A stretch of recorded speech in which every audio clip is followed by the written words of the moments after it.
नमस्ते मातृभूमि, नमस्ते वसुंधरा। पिछले समय में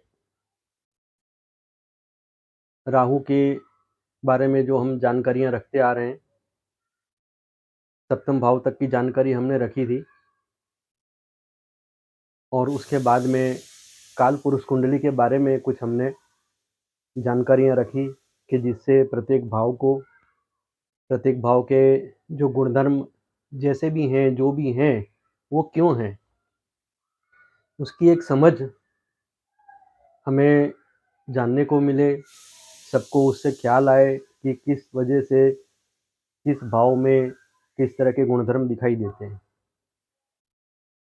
अब हम आज जो वीडियो बना रहे हैं वो राहु का अष्टम भाव में जो प्रभाव है उसके बारे में।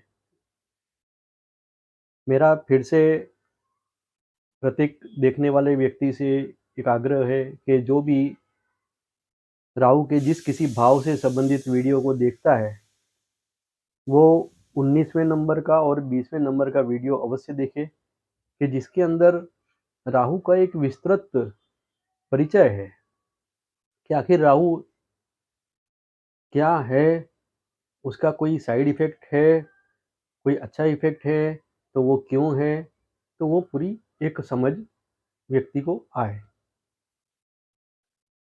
अब हम बात करते हैं कि राहु अष्टम भाव में क्या फल देगा, तो पहले हम एक बात करते हैं कि राहु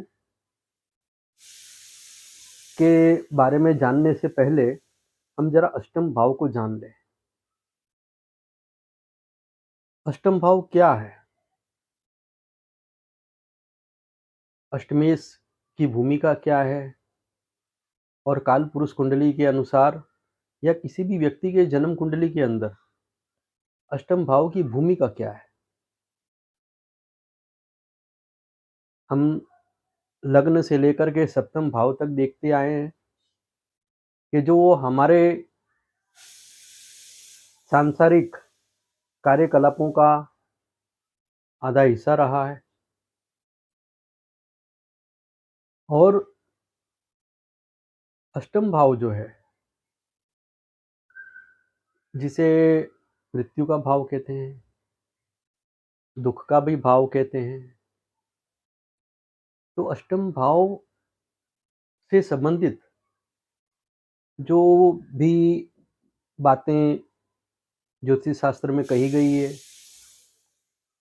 अष्टम भाव से अष्टम भाव तृतीय भाव होता है। आयुष्य से संबंधित कोई जानकारी प्राप्त करने के लिए अष्टम भाव को देखा जाता है। शादी विवाह का जो सुख है उसके बारे में भी अष्टम भाव को भी देखते हैं, क्योंकि सप्तम भाव से द्वितीय भाव जो है वो अष्टम भाव है। अब अष्टम भाव में कौन सी राशि आ रही है, कौन सा ग्रह उसमें आ रहा है, तो उसका एक खास प्रभाव सप्तम भाव के ऊपर जरूर आता है। सप्तम भाव में जो राशि आती है उसके बाद जो अगली राशि है वो सप्तम भाव के लिए धन भाव है। तो यहाँ पर सप्तम भाव का स्वामी से अष्टम भाव के स्वामी का संबंध किस तरह का है, उस पे आधार रख करके व्यक्ति को समाज का सुख कैसा है, व्यक्ति को विवाह का सुख कैसा है, व्यक्ति को जो मान प्रतिष्ठा मिलने वाली है या मिल रही है वो कितने लंबे समय तक रहेगी। जो सप्तम भाव से जो कुछ भी उसने प्राप्त किया है वो कितने दीर्घ काल तक उसके पास संचय रहेगा, कितने लंबे समय तक वो उसका उपभोग कर सकेगा। तो ये सब बातें जो है ये अष्टम भाव से हम जान सकते हैं। अष्टम भाव में कालपुरुष कुंडली के अनुसार वहाँ का जो स्वामित्व है वो मंगल का है, और अष्टम भाव का जो कारकत्व है वो शनि को दिया गया है। अष्टम भाव अपने आप में बहुत ही विशेष प्रभावी भाव इसीलिए भी बन जाता है कि काल पुरुष कुंडली के अनुसार वहाँ का जो स्वामित्व है, वृश्चिक राशि आती है तो वहाँ का जो स्वामित्व है वो मंगल का है, और मंगल जो है वो स्वयं लग्नेश भी है काल पुरुष कुंडली का। अब जिस घर का स्वामी मंगल है और उस भाव के अंदर जो कारकत्व का जो स्वामित्व है वो शनि को दिया गया है, तो इसीलिए अष्टम भाव जो है एक विशेष भाव बन करके उभरता है। अष्टम भाव में विरासत को देखा जाता है। अब विरासत का अर्थ ये नहीं है कि व्यक्ति को कितनी धन संपत्ति उसको अपने पूर्वजों से मिली है, अपने माता पिता से मिली है, या उसको अपने परिवार से मिली है। सिर्फ धन संपत्ति ही नहीं, व्यक्ति की अपनी आदतें पीढ़ी दर पीढ़ी से चले आ रहे हैं, जिसे हम कहते हैं वंश परंपरागत जो संस्कार चले आ रहे हैं, जो हुनर चले आ रहे हैं। जैसे पुराने समय में तो ये होता था कि भाई सुनार का बेटा सुनार, उसका बेटा सुनार, उसका बेटा सुनार, तो वो एक परंपरागत जो प्रथा चली आ रही थी वो कर्म की थी। और ये जो यहाँ पर जो वंश परंपरा देखी जाती है, जो विरासत देखी जाती है, तो वो दोनों तरह से है। पारिवारिक जो उनके पूर्वजों से जो आदत उन्हें मिली है व्यक्ति को, धन संपत्ति का एकाधिकार भी, जो पारिवारिक कलह भी जो निरंतर पीढ़ी दर पीढ़ी चलती है, जैसे कई जगहों पे पारिवारिक वैमनस्य भी देखे जाते हैं। तो और साथ में फिर जो एक संस्कार जो है किसी तरह के परंपरा का, किसी तरह की एक रीतियों का जो एक वहन होता रहता है एक दूसरे के जरिए, जो दादाजी करते थे, जो पिता करते थे, वो जातक करता है, और फिर उसका बेटा आगे करेगा, उसका भी बेटा आगे वो करेगा। तो ये जो नीति नियम का जो एक अनुसरण जो व्यक्ति करता जाता है पीढ़ी दर पीढ़ी, तो ये भी अष्टम भाव से देखा जाता है। अष्टम भाव जो है वो एक गूढ़ ज्ञान का भाव है। यहाँ पर तत्व चिंतन की क्षमता, कि व्यक्ति किसी बात को कितनी गहराई से जाकर समझने की क्षमता रखता है, उसका भी भाव है। व्यक्ति का धन और परिवार से संबंधित दृष्टिकोण कैसा होगा, वो यहाँ पर एक महत्वपूर्ण फैक्टर है, क्योंकि अष्टम भाव के सामने धन है, अर्थात कि सेकंड हाउस है, जिसे हम परिवार का भाव भी कहते हैं, जो संचय का भाव भी है। तो अष्टम भाव जो है उसके सामने का घर है।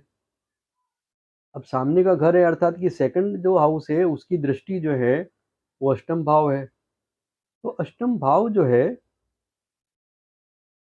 वो द्वितीय भाव से जुड़ा हुआ है, क्योंकि वो द्वितीय भाव के बिल्कुल सामने है। अब अष्टम भाव से ये जाना जाता है कि व्यक्ति का धन और परिवार से संबंधित उसका दृष्टिकोण कैसा है, परिवार के प्रति उसकी आत्मीयता, परिवार के प्रति उसके फर्ज दायित्व, उन सब के बारे में भी अष्टम भाव एक अच्छी भूमिका निभाता है। अष्टम भाव में जो वृश्चिक राशि आती है, वृश्चिक राशि जो है वो अपने आप में एक ऋणानुबंध है। वृश्चिक राशि जो धर्म के भाव से अर्थात 9th हाउस से, भाग्य भवन से, जो 12वां भाव है। अष्टम भाव भाग्य भवन से 12वां भाव है और कर्म का जो भाव है वहां से ये 11वां भाव होता है। अब हम एक बात को अच्छी तरह से समझ लें कि अष्टम भाव जो है, अष्टम भाव में दुख, तकलीफें, उलझने, ये बाधाएं, जितनी भी तरह के जो भी विघ्न कर्ता फैक्टर हैं, कि जो विघ्न व्यक्ति के सामने आते हैं, जो विलंब व्यक्ति के सामने आते हैं, उनके पीछे कहीं न कहीं अष्टम भाव की या अष्टमेश की भूमिका अवश्य होती है। अष्टम भाव धर्म का व्यय है।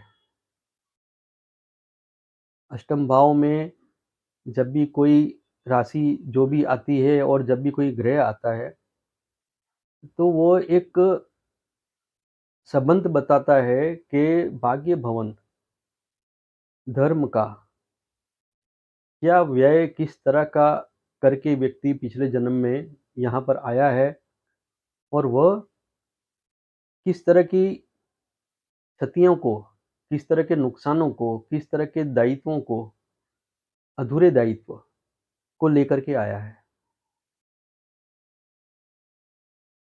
अष्टम भाव जो है वो अपने आप में एक अंधकार है। जैसे कि पिछले समय में वो जो कैमरे आते थे रील वाले, तो वो रील धोने के लिए जो रूम को एकदम डार्क रखा जाता था, वहाँ पर अंधेरा करके रखा जाता था और फिर उसके अंदर कुछ केमिकल की प्रोसेस करके कैमरे की रील को धोया जाता था और उसे हम नेगेटिव कहा करते थे, जिसे सँभाल कर रखते थे कि कभी भी कोई फ़ोटोकॉपी करानी है तो तुरंत जो है उसको ले जा कर के फ़ोटो स्टूडियो में देते थे कि भई इसका एक फ़ोटो बना दो। तो वो जो डार्क रूम होता है, वो डार्क रूम जो है वो अष्टम भाव है। जब भी इंसान के अंदर अपने आप को जानने की, इंसान के अंदर अपने अंदर चल रही कुछ विचारों की जो श्रृंखला है कि जिससे वो अनभिज्ञ है, अननोन है, पहचानने की कोशिश कर रहा है कि मेरे मन में इस तरह के विचार क्यों आते हैं? मेरे साथ इस तरह की घटनाएँ क्यों हो रही है? मेरे जीवन का ऐसा तो क्या संबंध है इन सब बातों से? तो इस बारे में जब भी व्यक्ति जानने की कोशिश करता है, तो उसे पता नहीं होता है और वो ऑटोमैटिकली अष्टम भाव से कनेक्टेड हो जाता है। क्योंकि अष्टम भाव जो है वो ऐसे गूढ़ रहस्यों से भरा हुआ है कि जिसके द्वारा वो व्यक्ति अपनी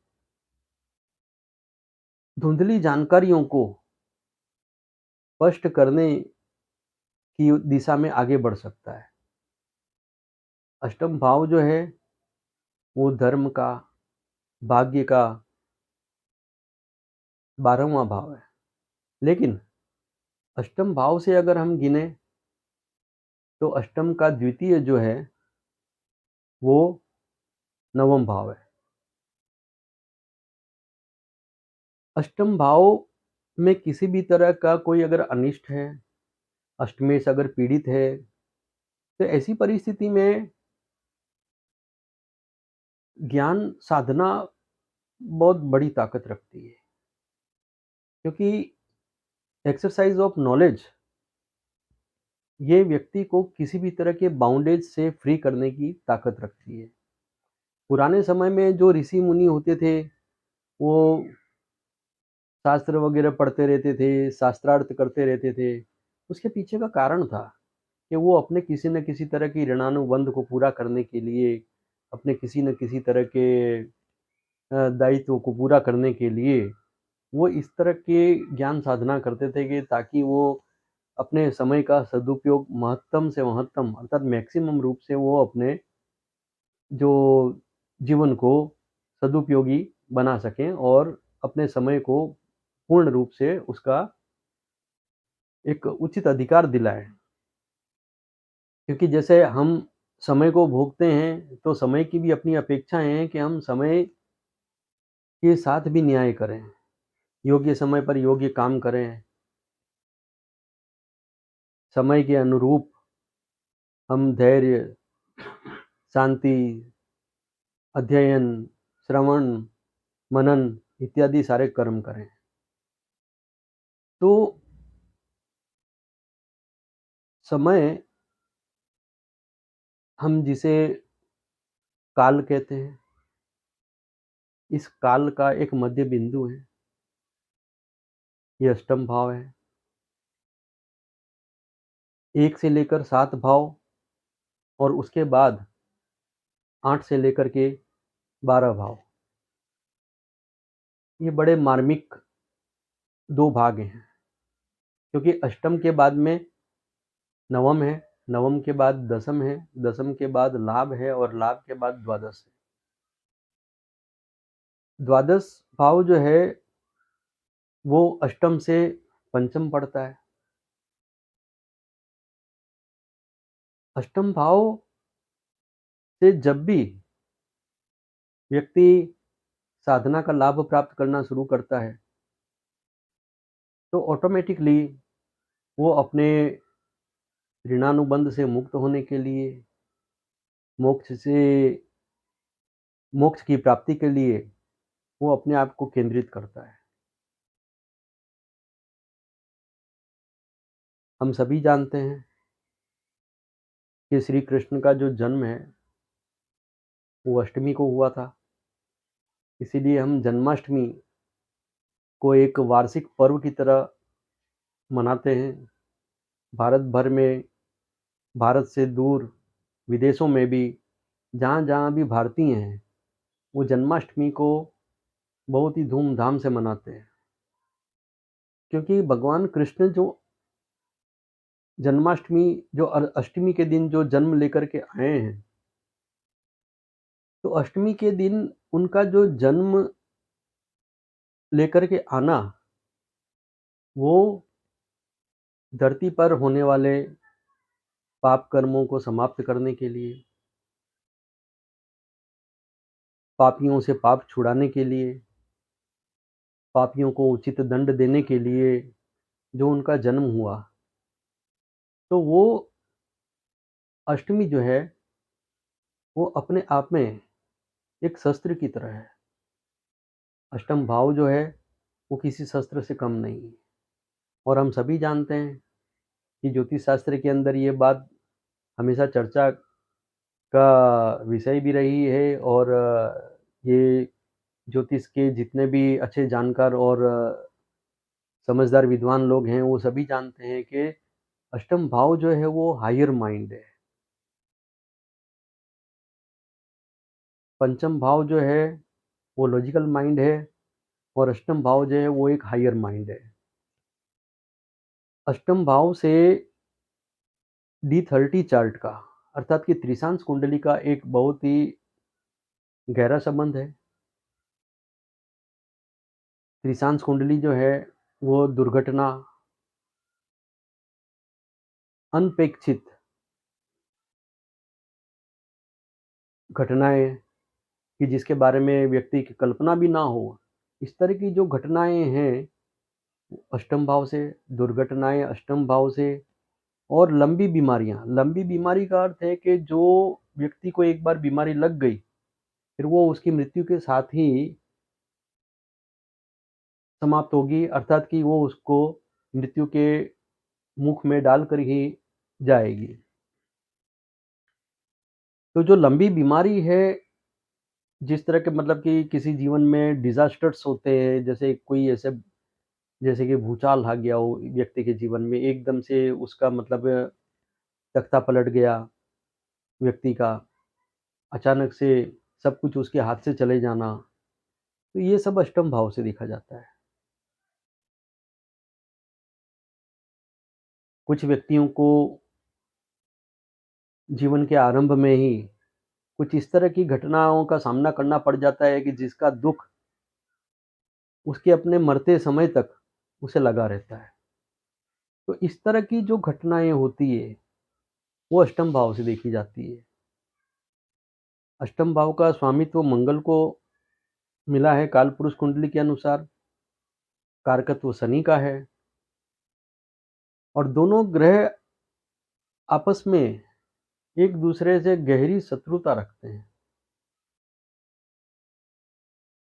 इन दोनों ग्रहों की शत्रुता और अष्टम भाव पर इन दोनों ग्रहों का अधिकार, ये अपने आप में बहुत ही ध्यान खींचने वाला एक तत्व है।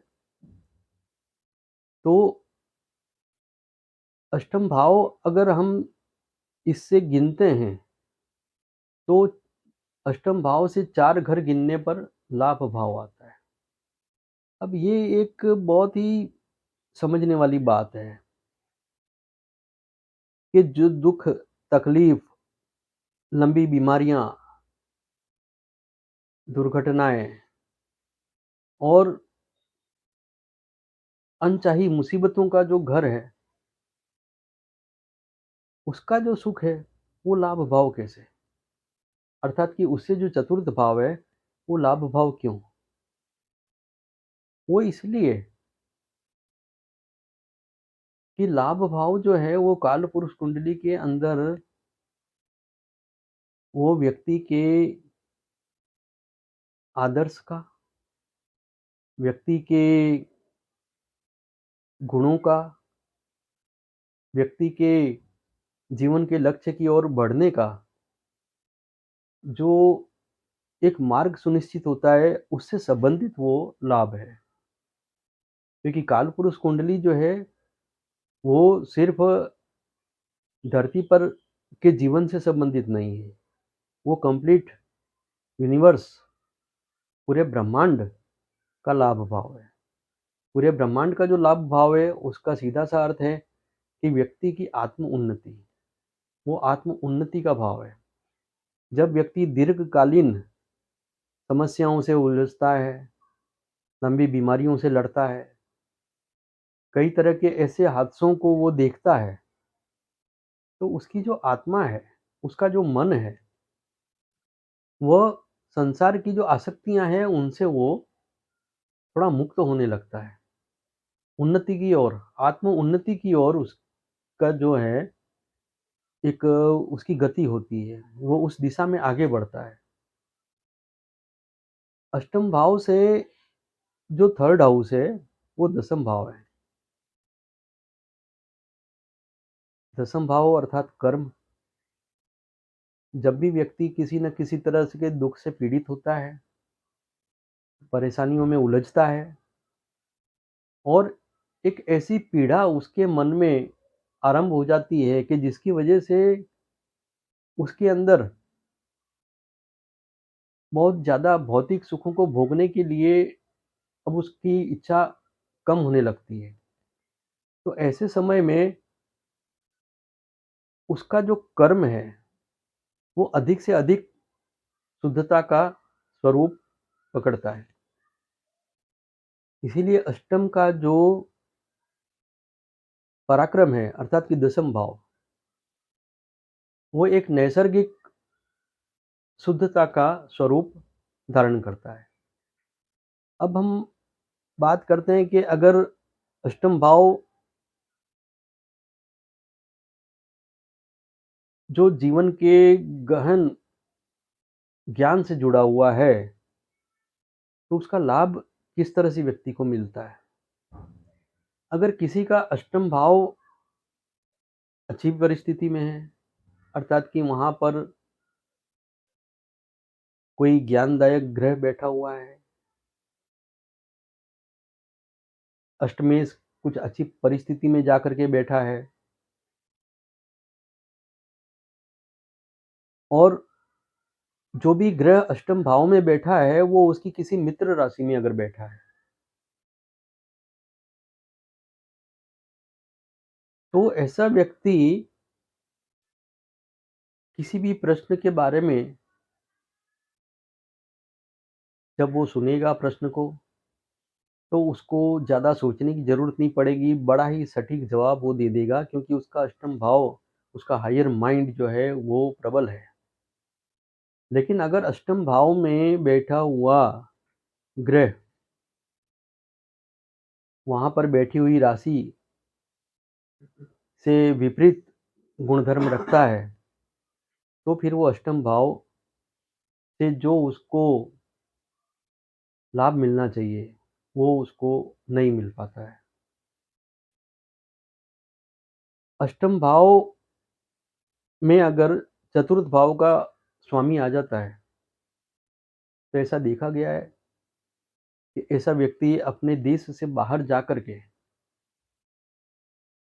अपने जीवन का आरंभ करता है अथवा तो उसे वहाँ पर एक तरह से नया जीवन प्राप्त होता है। इसीलिए विदेश में जाने की इच्छा रखने वाले या विदेश में जो लोग जा पाते हैं, उसमें कहीं न कहीं अष्टम भाव की भूमिका भी अवश्य होती है, अर्थात कि अष्टम भाव की या अष्टमेश की भूमिका भी अवश्य होती है। अपनी जन्मभूमि को छोड़ना और कहीं दूसरी जगह जाकर के स्थायी होना, वो अष्टम भाव की भूमिका वहाँ पर अवश्य है। जब भी व्यक्ति से कोई सवाल किया जाता है, उसको उसके बारे में सोचने की ज़रूरत पड़ती है, तो वहाँ पर वो उसका लॉजिकल माइंड काम करता है। लेकिन हम देखते आए हैं कि कई ऐसे सिद्ध पुरुष हुए हैं, हम शास्त्रों में सुनते आए हैं, पुराणों में सुनते आए हैं कथाएँ कि कुछ ऋषि मुनि थे, उन्होंने देखते ही सारा आकलन करके तुरंत ही बता दिया कि ये परिस्थिति है या वो एक सत्य जान जाते हैं। तो ये अष्टम भाव की प्रबलता का भी एक कारण है। ये तो रही अष्टम भाव की बात। अब हम आते हैं कि अष्टम भाव में अगर राहु आता है, तो वहाँ पर राहु की भूमिका कैसी रहेगी? अष्टम भाव में राहु जब भी आता है, तो वहाँ पर एक साम्यता देखने को अवश्य मिलती है। अष्टम भाव जो है वो अंधकार का भाव कहते हैं। अष्टम भाव में एक कोहरा है, धुंधलापन है। जैसे मैंने बताया कि अष्टम भाव जो वो कैमरे की रील डेवलप करने के लिए जो डार्क रूम इस्तेमाल करते थे, उससे परिभाषित किया जाता है। जहाँ भी गहन अंधकार है, कि जहाँ बिना किसी रोशनी के इंसान का कुछ देख पाना मुश्किल है, ऐसी जगहें जो हैं, वो अष्टम भाव में आती हैं। अष्टम भाव में जब राहु आता है, तो राहु को भी अंधकार का ग्रह कहा जाता है। राहु माया है, जो दिख रहा है वो है नहीं और जो नहीं है, वो व्यक्ति समझ रहा है। तो ये जो एक अंधकार है, ये राहु है। राहु की माया अर्थात राहु जो है वो माया है और अष्टम भाव में आने पर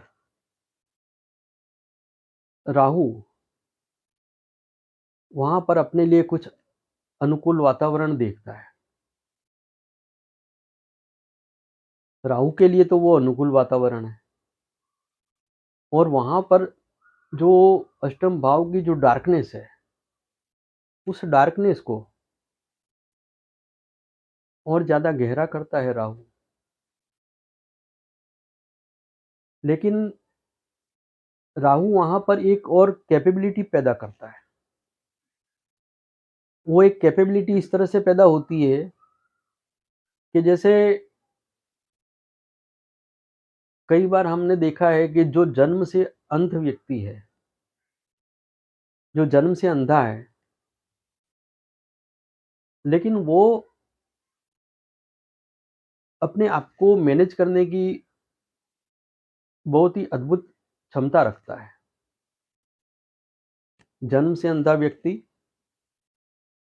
वो अपनी कुछ आदतें इस तरह से डेवलप कर लेता है, वो अपनी कार्यशैली कुछ इस तरह से विकसित कर लेता है कि वो कई बार जो आँखों से देखने वाले व्यक्ति हैं, उनसे भी ज़्यादा अधिक कार्यकुशल हो जाता है। रात के अंधेरे में, गहराई में इंसान अपनी सूझबूझ का अच्छे से उपयोग करके वो अपने निश्चित कार्य को सफल करने में कोशिश करता है और उसमें सफल भी होता है। राहु जब अष्टम भाव में आता है तो केतु का कनेक्शन सेकंड हाउस से हो जाता है। अष्टम भाव में बैठा हुआ राहु और द्वितीय भाव में बैठा हुआ केतु, ये व्यक्ति के धन, परिवार और अष्टम भाव जो कि एक अनिश्चितता, अदृश्यता, अंधकार, गहराई, इन दोनों को आपस में जोड़ करके एक नया दृष्टिकोण बनाता है। अष्टम भाव से जब भी द्वितीय भाव को देखेंगे तो हमें अच्छी तरह से समझ में आएगा कि द्वितीय भाव धन, परिवार, ज्ञान का जो संचय है, वाणी का जो उपयोग है, उसमें किस तरह से अष्टम भाव जुड़ा हुआ है। जैसे जैसे व्यक्ति शास्त्रार्थ में अपनी एक उपलब्धि प्राप्त करता है, बोलने चालने की कुशलता को जो प्राप्त करता है, जो व्यक्ति अपनी भाषा शैली को विकसित करता है, अपने बोलने के प्रभाव को विकसित करता है, तो उसके पीछे अष्टम भाव की अपनी भूमिका है। वो इसलिए है कि वो हायर माइंड है। यहाँ पर गहन अध्ययन, एक लंबे समय की ज्ञान साधना, इन सब बातों का एक परिणाम होता है कि व्यक्ति जब किसी विषय पर बोलता है, तो वो उस विषय पर बोलने के लिए एक धारा प्रवाह का बल पाता है। अर्थात कि कुछ अच्छी शैली में लंबे समय तक बोलते रहना। अष्टम भाव में राहु का बैठना अर्थात कि अंधेरे में जो छुपी हुई चीजें हैं उनको ढूंढना। एक तो अंधेरा और ऊपर से वहां पर जो भी ज्ञान, जो भी बातें, जो भी चीजें हैं जो अपने आप में एक तरह का आवरण लिए हुए हैं, उन आवरणों को हटा करके उन पहेलियों को, पजल्स को सुलझाना, उन पहेलियों को सुलझाना, ये राहु वहां पर एक कार्य करता है।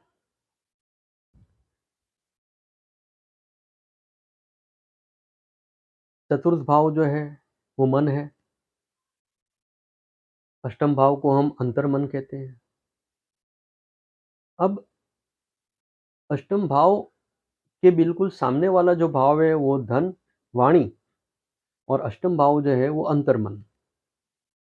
इनका सीधा जब कनेक्शन होता है और वहाँ पर जब राहु की भूमिका आती है, तो वहाँ राहु अपने आप में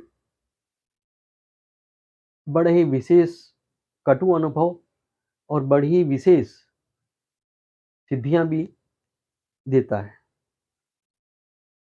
कटु अनुभव राहु की वहाँ पर विपरीतता के कारण मिलते हैं, अगर राहु वहाँ पर ज़्यादा नेगेटिव है, और अगर वहाँ पर राहु पॉजिटिव वेज में है, तो वहाँ पर राहु बड़े-बड़े रहस्यों को उजागर करने और कई सिद्धियों को पाने का माध्यम बनता है। राहु जब भी अष्टम भाव से संबंधित होता है, तो ज़्यादातर ये देखा गया है कि जो एक सामान्य व्यक्ति नहीं कर पाता है, वो अष्टम के राहु वाला कर सकता है। हम सभी जानते हैं कि आइंस्टाइन, उनके अष्टम में राहु और मंगल की युति थी। मंगल जो है वहाँ का एक स्वामित्व रखता है कालपुरुष कुंडली के अनुसार, और मंगल के साथ में राहु जो एक कंटिन्यू स्ट्रगल देता है, एक ऐसा द्वंद्व कि जो निरंतर चलता रहता है। रिलेटिविटी का जो सिद्धांत है, जो आइंस्टाइन ने दिया है, आज मैं मानता हूँ कि उसके बिना वर्तमान समय का विज्ञान अधूरा है। तो वो जो एक कीर्ति स्तंभ आइंस्टाइन को प्राप्त हुआ, वो राहु की देन है। अष्टम भाव का राहु, और वहाँ भी साथ में फिर मंगल, राहु और मंगल जो कि अंगारक योग में होते हैं। लेकिन वहाँ पर उस एक धधकती अग्नि की ज्वालाओं ने, अर्थात कि वहाँ पर जो उसकी ज्ञान पिपासा थी, उसकी जो ज्ञान साधना थी, जो निरंतर एक अग्नि के रूप में प्रचंड रूप से जलती रही, उसने ये प्रकाश सारी दुनिया को दिया।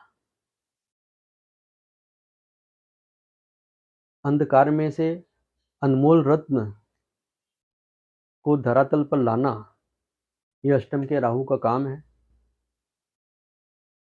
अष्टम में राहु अगर पॉजिटिव है, तो उसके क्या फल होते हैं, और अष्टम में राहु अगर नेगेटिव है, तो उसके क्या परिणाम आते हैं, अब हम इस पे बात करते हैं। राहु अगर अष्टम में नेगेटिव है, नेगेटिव का अर्थ ये है कि उस भाव में जो राशि है और उस राशि के जिस नक्षत्र में राहु बैठा है, उन दोनों के जो स्वामी हैं, उनसे राहु की मान लीजिए शत्रुता है। तो ऐसी परिस्थिति में राहु वहाँ पर विपरीत फल देता है, क्योंकि राहु जिसके नक्षत्र में बैठा है, उस नक्षत्र का जो स्वामित्व है, उसका जो स्वामी है, वो अगर उसका शत्रु है, अगर वो राहु को पसंद नहीं करता है, तो वहाँ पर राहु अपनी मनमानी नहीं कर पाएगा। वहाँ पर राहु जो है, वो किसी तरह का कुछ विशेष कार्य नहीं कर पाएगा। अब वहाँ पर राहु का नकारात्मक जो फल है, वो ये देखने को मिलेगा, एक तो कि अलगाव। अलगाव का मतलब होता है कि ऐसा व्यक्ति गहन साधना से, ज्ञान साधना से, किसी तरह के विषय में विशेष रुचि लेने जैसी बातों से वो दूर करेगा जातक को। जातक कभी भी किसी भी विषय को पकड़ करके बहुत लंबे समय तक उसका अध्ययन नहीं करेगा। जातक किसी विषय में अपने आप को पारंगत बनाने के लिए, किसी विशेष कला में, विशेष कार्य में अपने आप को लंबे टाइम तक संलग्न करने के लिए वो अपने आप को तैयार नहीं कर सकेगा और बहुत ही कम समय में वो किसी भी काम को छोड़ देगा, किसी भी विषय को वो बदल देगा। सप्तम भाव का धन भाव है, अष्टम भाव। वैवाहिक जो स्वनिर्भरता है, जो एक कोऑपरेशन का भाव जो है, सामाजिक और वैवाहिक, उसका धन भाव यानी अष्टम भाव। अब अष्टम भाव में राहु अगर नेगेटिव हो गया, तो विवाह संबंध में मनमुटाव, डाइवोर्स या फिर किसी कारण से एक दूसरे से बिछड़ना, इस तरह की घटनाएं होंगी। अगर सामाजिक जीवन में का हम देखें, तो ऐसा व्यक्ति अपनी किसी खराब आदत के चलते, अपनी किसी विचित्र हरकतों के कारण वो समाज से कट जाएगा। वो समाज के लिए उपयोगी नहीं रह जाएगा और समाज भी जो है उसको किसी काम का नहीं समझेगा, उसका किसी तरह का कोई उपयोग करने की बात नहीं सोचेगा। राहु अगर नेगेटिव हो जाता है अष्टम भाव में, तो ऐसा व्यक्ति अपनी बात पे कभी कायम नहीं रहेगा। वो अपने किए हुए बड़े से बड़े वादों से मुकर जाएगा और उसकी उसे कोई ग्लानि भी नहीं होगी, उसको इस बात का कोई पश्चाताप भी नहीं होगा। राहु अष्टम भाव में जब नकारात्मक हो जाता है, तो ऐसे व्यक्ति को किसी न किसी लंबी बीमारी के साथ जीना पड़ता है। बड़े लंबे समय तक उसको अस्पतालों में जाना पड़ेगा। अगर वो बीमार मामूली तकलीफ़ों में भी अगर वो घिर गया है, तो वो जल्दी ठीक नहीं होगी। अष्टम भाव में राहु संपत्ति से संबंधित, धन संपत्ति से संबंधित लंबे विवाद को बढ़ाएगा। मानसिक और शारीरिक दुर्बलता विशेष रूप से प्रकट करेगा। ऐसा व्यक्ति शारीरिक रूप से भी दुर्बल होगा और वो मानसिक रूप से भी दुर्बल होगा। कई व्यक्ति ऐसे होते हैं कि शारीरिक रूप से दुर्बल होते हैं, लेकिन उनकी मानसिक चेतना बहुत अच्छी होती है, बड़े बुद्धिशाली होते हैं। और कुछ व्यक्ति ऐसे होते हैं कि बहुत ज़्यादा बुद्धिशाली नहीं होते हैं, लेकिन शरीर से बलवान होते हैं, बहुत लंबे समय तक, बड़ी उम्र तक वो बहुत अच्छे कार्यक्षम होते हैं। लेकिन अष्टम में जब राहु नेगेटिव हो जाता है, तो ऐसा व्यक्ति चाहे उसकी खुराक कितनी अच्छी हो, रईस घर में पल करके बड़ा हुआ हो, लेकिन वो मानसिक रूप से, शारीरिक रूप से हमेशा कमज़ोर रहेगा और किसी भी तरह के विशेष कार्य में वो लंबे समय तक अपने आप को जोड़ कर नहीं रख सकेगा। जैसे डायबिटीज़ है या फिर और भी जो वंश परंपरागत जो बीमारी वगैरह जो है, या कुछ व्यसन वगैरह भी हो गए, तो कुछ ऐसी आदतें भी उसके अंदर आएँगी। जैसे कई बार ऐसा देखा गया है कि जो जातक है उसका पिता भी कोई चरस, गांजा, शराब का एडिक्ट रहा है और वो जातक भी शराब, चरस, गांजा आदि का एडिक्ट रहा है। जैसे कि अ, जुआ खेलने का एक व्यसन लग गया किसी को। तो इस तरह की जो आदतें हैं, जो उसके धन, उसके मान-सम्मान, उसकी सामाजिक जो मर्यादा है, जो उसकी एक पारिवारिक जो उसकी स्थिति है, उन सबको वो डिस्ट्रॉय करता है, डिस्टर्ब करता है। राहु जब नेगेटिव हो जाता है ज़्यादा, तो ऐसा व्यक्ति आत्मघाती बन जाता है। कई बार अच्छे सुख संपन्न परिवार में रह रहे व्यक्ति अचानक से पता नहीं किसी बात को लेकर के वो आत्महत्या तक कर लेते हैं। जो छोटी-सी बातें हैं, जिनको बैठ कर के सुलझाया जा सकता है, तो उन बातों से भी वो इस तरह का हर्ट हो जाते हैं, इस तरह से वो दुखी हो जाते हैं कि कोई यकीन भी नहीं कर सकता है कि इस मामूली बात को लेकर के भी कोई व्यक्ति इस तरह से आत्महत्या कर सकता है।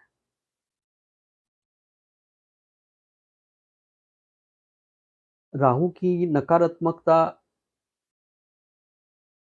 जब बढ़ती है, तो ऐसा व्यक्ति कितना भी अच्छी डिग्री लिए हुए हो, अच्छी कार्यकुशलता लिए हुए हो, लेकिन वो किसी स्टेज पर जा कर के अपने आप को एक निष्क्रिय, एक तरह का आलसी, व्यसनी बना करके एक, जिसे कहते हैं कि अपने जीवन को खुद वो बद से बदतर कर लेता है।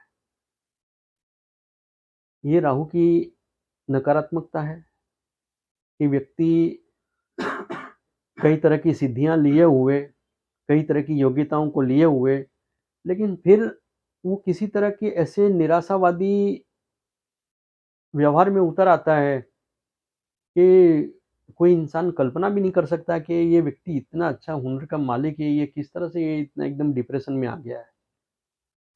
तो ये राहु की वहाँ नकारात्मकता होती है। अच्छा, ये एक और बात यहाँ पर समझने जैसी है कि राहु अगर शत्रु के नक्षत्र में है, अष्टम भाव में, तो वहाँ पर वो नकारात्मकता देता है। लेकिन अगर वहाँ पर राहु के साथ में उसका शत्रु ग्रह कोई आ जाता है, तो वहाँ पर बाजी आँखें घूम जाती है। जैसे कि अष्टम भाव में अगर राहु के साथ में शनि आ गया, मंगल आ गया, तो वो किसी तरह का कोई विशेष दुःख तो उसको ज़रूर मिलेगा। लेकिन हाँ, उसके आयुष्य से संबंधित या किसी विशेष बड़ी दुर्घटना का कोई इस तरह का कोई वहाँ पर होने का चांस नहीं रहता है। क्योंकि 6, 8 और 12 ये 2 भाव इस तरह के हैं कि जब यहाँ पर अशुभ ग्रह आते हैं, तो वहाँ पे उनकी अशुभता जो है वो कुछ हद तक कम हो जाती है। अब हम आते हैं कि राहु अगर अष्टम भाव में कुछ अच्छा फल देता है, तो किस वजह से देता है और वो अच्छे फल क्या होते हैं? राहु जब अष्टम भाव में आता है, अगर मित्र राशि में आ गया है अथवा तो अष्टम भाव में वो बैठा हुआ है और उस पर किसी मित्र ग्रह की दृष्टि है और वो किसी मित्र ग्रह के नक्षत्र में है, तो ऐसी परिस्थिति में ऐसे जातक को वसीयत से, वंश परंपरा के जो गुण हैं उनसे धन संपत्ति की प्राप्ति होती है। अपने पुरखों से उसे कोई अच्छी ज़मीन जायदाद, कोई अच्छा नाम, कुछ अच्छी कला उसे प्राप्त होती है। और अष्टम भाव जब अच्छी परिस्थिति में है, अष्टम भाव में राहु बैठा है अगर अच्छी परिस्थिति में है, तो ऐसे व्यक्ति को अच्छा पार्टनर मिलता है, लाइफ पार्टनर उससे अच्छा मिलेगा। अष्टम भाव में राहु अच्छी पोजीशन में है, तो उसे कोई अच्छा बिज़नेस पार्टनर भी मिलेगा। और इतना ही नहीं, अष्टम भाव में अगर राहु अच्छी परिस्थिति में है, तो ऐसे व्यक्ति को जब कभी भी धन की आवश्यकता होगी, तो कहीं न कहीं से, किसी न किसी तरह से धन की व्यवस्था उसकी होती रहेगी। अष्टम भाव में राहु अच्छी पोजीशन में जब होता है तो उसे अपने बिजनेस पार्टनर का, अपने लाइफ पार्टनर का, अपने परिवार का और अपने मित्रों का भी उसे सहयोग प्राप्त होता है। अष्टम भाव व्यक्ति को रिसर्च एंड डेवलपमेंट में काफ़ी सहायक होता है। अष्टम भाव में राहु जब अच्छी परिस्थिति में होता है तो इसका वो मैक्सिमम सदुपयोग कर सकता है। आइंस्टाइन के बारे में मैंने बताया कि आइंस्टाइन ने जो सिद्धियां हासिल की, एक बर्ट्रांड रसेल करके साहित्यकार हुए जिनको नोबेल पुरस्कार भी प्राप्त हुआ है, उनके भी अष्टम भाव में राहु, मंगल और सूर्य की युति थी।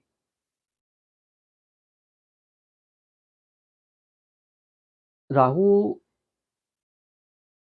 जब अच्छा फल देता है इस भाव में,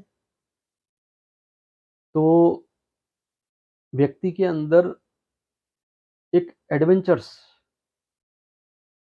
करने का शौक पैदा करता है। डेप्थ ऑफ अंडरस्टैंडिंग व्यक्ति की बहुत ज़्यादा होती है। व्यक्ति अपने कई घटनाओं से अपने जन्म के कारण को पहचान लेता है।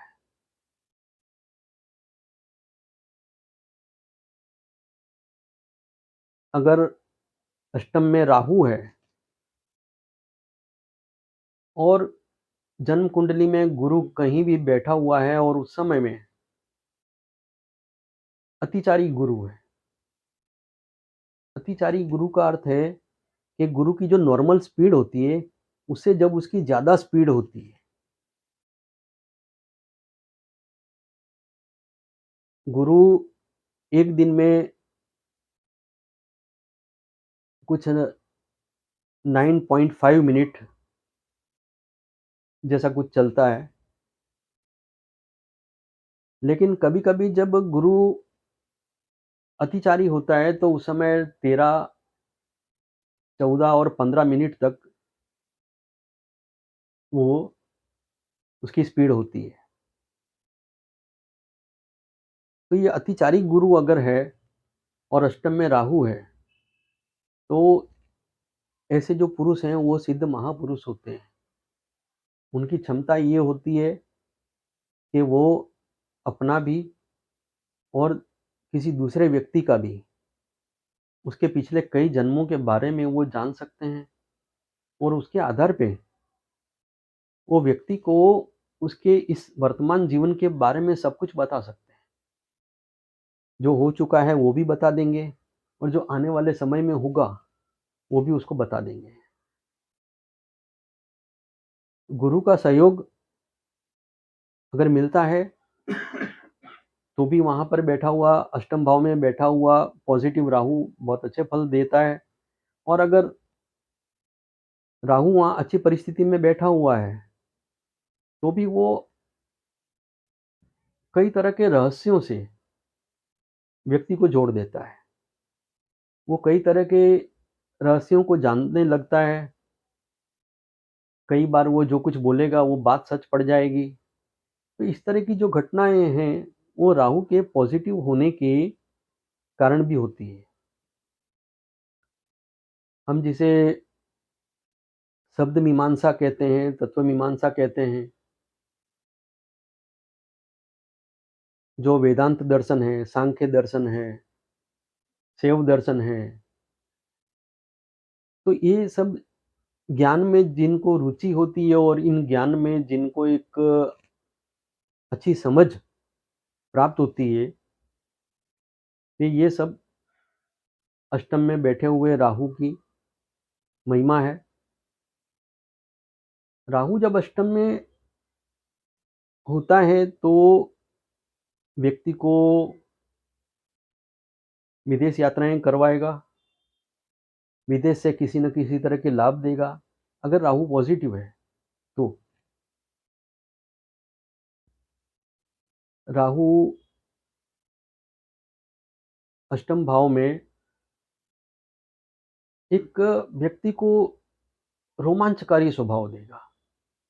उसे ऐसा लगेगा बस हर समय उसको कुछ न कुछ एक्साइटमेंट जैसा कुछ होना चाहिए।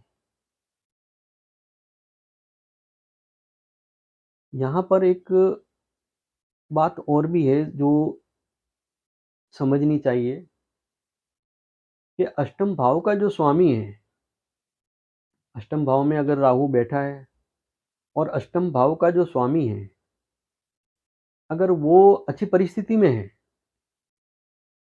तो ऐसा जातक किसी न किसी तरह के विशेष पद पर कोई ऐसी भूमिका ज़रूर निभाएगा कि उस क्षेत्र में उसका नाम हमेशा के लिए वहाँ चिन्हित हो जाएगा, वहाँ पर उसका एक तरह से उस क्षेत्र में उसका नाम अमर हो जाएगा। राहु डार्कनेस वाला ग्रह है, लेकिन कहते हैं जैसे कि लोहे को लोहा काटता है, इसी तरह से डार्कनेस को डार्कनेस काटती है।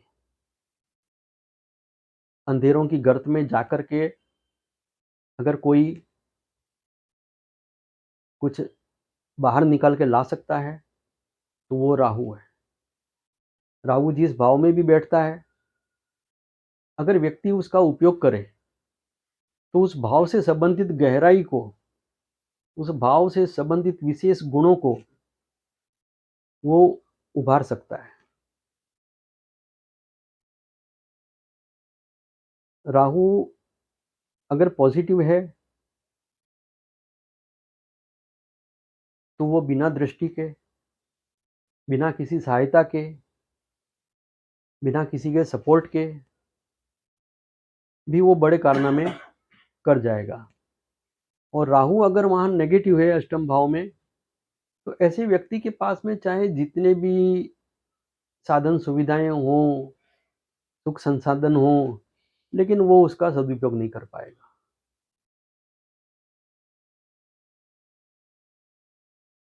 राहु का अष्टम भाव में होना व्यक्ति की जीवन की ऊंचाइयों को छूने की जो क्षमता है उसको बढ़ाता है। राहु का नकारात्मक जो एक कार्य है, वो यही है कि व्यक्ति में विशेषताएं होते हुए भी वो उन चीज़ों को उजागर नहीं कर पाता है। अष्टम भाव में जब राहु नकारात्मक होता है, तो वो कई ऐसी दुर्घटनाओं से इंसान को जोड़ देता है या कुछ ऐसी दुर्घटनाओं का कारण वो बन जाता है कि जो वो चाहता नहीं था, लेकिन अचानक से कुछ हो गया। अष्टम भाव के राहु के जो भी नकारात्मक प्रभाव हैं, उनसे बचने के लिए और अष्टम भाव में जो पॉजिटिव है राहु, जो अच्छे फल देने की क्षमता रखता है, उनको बढ़ाने के लिए सबसे ज़रूरी है और एकमात्र उपाय जो है, वो है इंसान किसी न किसी तरह के ज्ञान साधना से जुड़ा रहे। क्योंकि गुरु की दूसरी साइड राहु है। ज्ञान जो है वो गुरु का है और अंधकार जो है वो राहु का है। लेकिन जब व्यक्ति अंधकार में भी किसी न किसी तरह का अन्वेषण, किसी न किसी तरह का संशोधन करने की इच्छा पैदा करता है, तो वहाँ पर उसे गुरु का आशीर्वाद प्राप्त होने लगता है।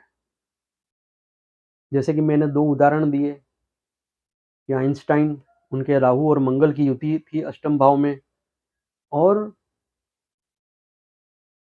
जो बर्ट्रांड रसेल, उनको भी नोबेल पुरस्कार प्राप्त हुआ है, उनके भी अष्टम भाव में राहु, मंगल और सूर्य की युति थी।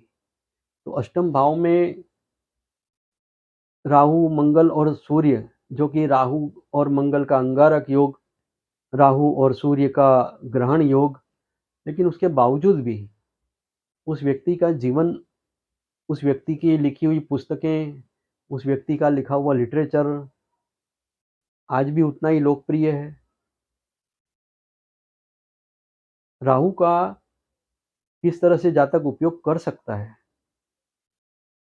ये जातक को जानने की आवश्यकता है, क्योंकि राहु अपने आप में एक छाया ग्रह है। छाया ग्रह का अस्तित्व किसी न किसी घटना से संबंधित है। छाया किसी वस्तु की होती है, छाया किसी मनोभाव की होती है।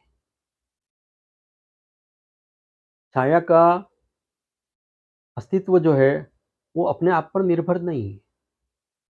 इसीलिए छाया कहाँ से है, छाया की जड़ क्या है, छाया का माध्यम क्या है, उसको जब व्यक्ति समझ लेगा तो वो राहु को नियंत्रित कर लेगा।